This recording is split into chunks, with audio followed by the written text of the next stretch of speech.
Добро пожаловать в мой канал. Cet avocat de formation de 69 ans aux fines lunettes et à l'épaisse moustache blanche ne mâche pas ses mots durant son passage mouvementé de 18 mois comme ambassadeur des États-Unis aux Nations Unies sous la présidence de George W. Bush en 2006, il avait marqué l'Organisation mondiale sans toujours faire preuve de diplomatie. Son nom avait été cité pour devenir secrétaire d'État ou conseiller à la sécurité nationale déjà au début de la présidence Trump. Laissé de côté, John Bolton, un des chefs de file des faucons unilatéralistes au sein des Républicains, ne s'est pas privé, depuis l'arrivée du milliardaire à la Maison-Blanche début 2017, de dispenser ses conseils sur ses dossiers fétiches, l'Iran et la Corée du Nord, profitant de la tribune que lui offre son poste de chroniqueur sur Fox News, la chaîne préférée du président. Il tient donc sa revanche, au moment où Donald Trump semble vouloir mettre son équipe de politique étrangère au diapason avec son slogan America First, l'Amérique d'abord. L'ambassadeur Bolton représente le pire de l'aventurisme américain en politique étrangère, a réagi Diplomacy Works, un centre de réflexion d'anciens de l'administration démocrate de Barack Obama, dénonçant son goût pour l'interventionnisme militaire. Au contraire, le sénateur républicain Lindsey Graham a salué le choix présidentiel, une bonne nouvelle pour les alliés de l'Amérique et une mauvaise nouvelle pour les ennemis de l'Amérique. Ces positions seront-elles aussi tranchées à la tête de l'équipe chargée d'aider Donald Trump à forger sa politique de sécurité nationale?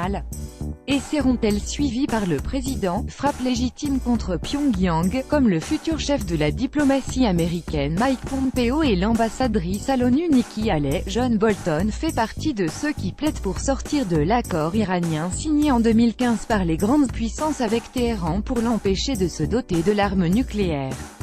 Une position qui va dans le sens des promesses de campagne de Donald Trump, qui menace de s'en retirer si ce texte n'est pas renforcé. Il est aussi un partisan déclaré des guerres préventives. Il fut l'un des artisans de l'invasion de l'Irak en 2003.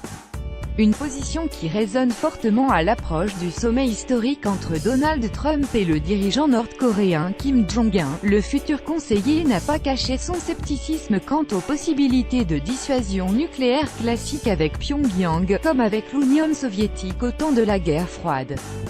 Cette position est profondément biaisée, a-t-il dit récemment sur Twitter, plaidant plutôt de montrer les muscles de l'armée américaine aux Nord-Coréens. Dans une tribune fin février dans le Wall Street Journal, il s'est fait encore plus clair: il est parfaitement légitime pour les États-Unis de répondre à la menace représentée par une Corée du Nord nucléaire en frappant les premiers, a-t-il écrit. Combien de temps doit attendre l'Amérique avant d'agir pour éliminer cette menace? Sur la Russie et son président fraîchement réélu Vladimir Poutine, John Bolton, partisan de sanctions beaucoup plus larges que celles symboliques récemment annoncées par l'administration américaine, risque en revanche de ne pas être sur la même longueur d'onde que le président, plus rarement enclin à critiquer Moscou, né le 20 novembre 1948 dans un milieu modeste de la banlieue de Baltimore, dans le Maryland. John Bolton, diplômé de la prestigieuse université de Yale, s'était fait remarquer durant ses études par ses positions anticommunistes, notamment pendant la guerre du Vietnam. Avant sa nomination à l'ONU, il avait occupé différents postes gouvernementaux sous les présidences de Ronald Reagan et de George Bush père. Au département d'État, il avait été chargé des relations avec les organisations internationales 19 891 993.